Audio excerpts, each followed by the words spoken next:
When I first walked through the doors of the company, I was brimming with excitement.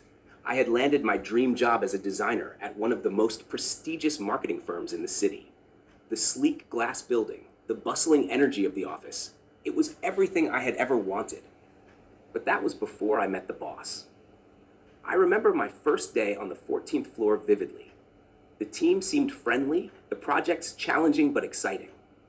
But there was an undercurrent of tension that I couldn't quite place.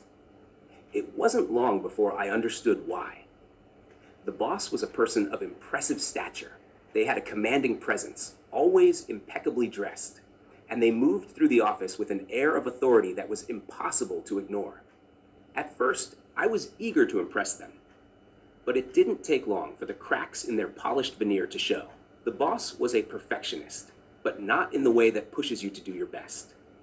Their demands were unreasonable, their expectations impossible to meet. Every day, they would arrive before dawn and flood our inboxes with emails, each more urgent than the last. By the time the rest of us arrived, they were already pacing the floor, inspecting our work with a critical eye. Nothing was ever good enough for the boss. They would nitpick the smallest details, rewrite our emails, and change the direction of projects on a whim. I spent countless hours redoing work that had already been approved, only to have them change their mind again. It was exhausting.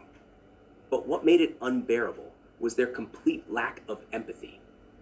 Personal emergencies were irrelevant to them. I remember one day when my dog fell ill. I was worried sick and asked the boss if I could leave early to take him to the vet. The response was cold and dismissive. "Your dog is sick. That's not my problem. This report is due by noon."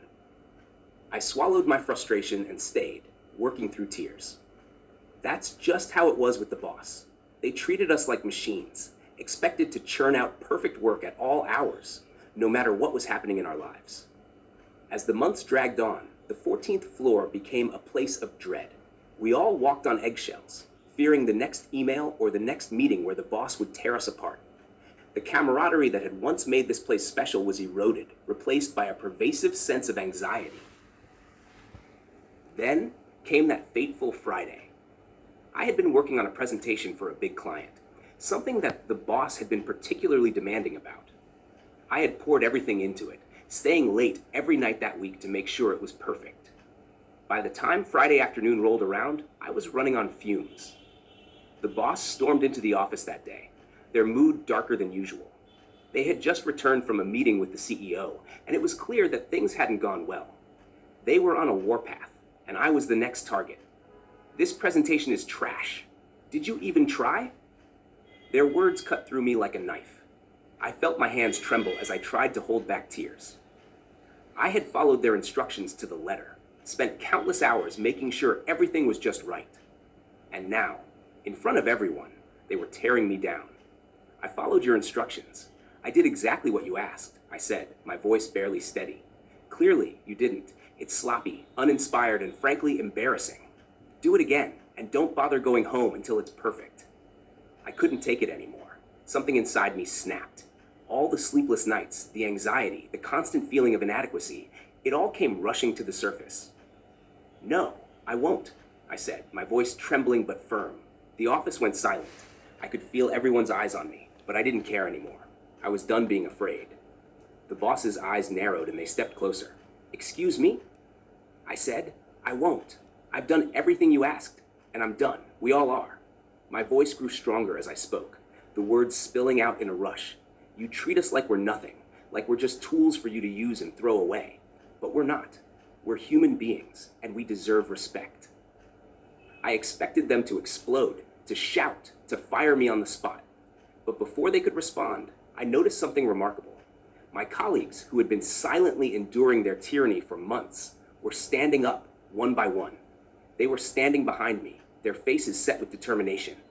It was like a dam had burst. We had all reached our breaking point, and in that moment, we stood united. Just then, the door to the conference room opened, and in walked the CEO. They had heard everything. "We need to talk. Now," the CEO said, their voice calm but firm.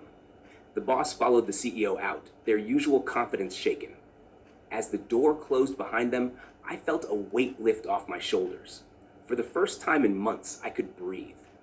When the boss returned, they didn't say a word. They simply gathered their belongings and left, their departure as swift as their rise had been. The atmosphere on the 14th floor transformed almost instantly. Laughter returned, and we began to rebuild the camaraderie that had been eroded by months of fear.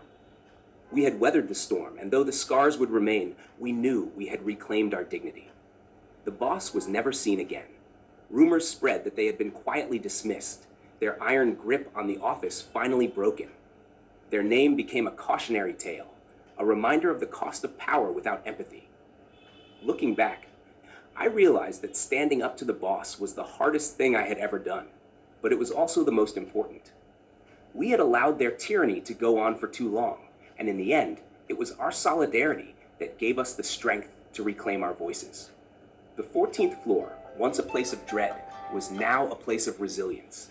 The boss was gone, but the lessons we learned would stay with us forever.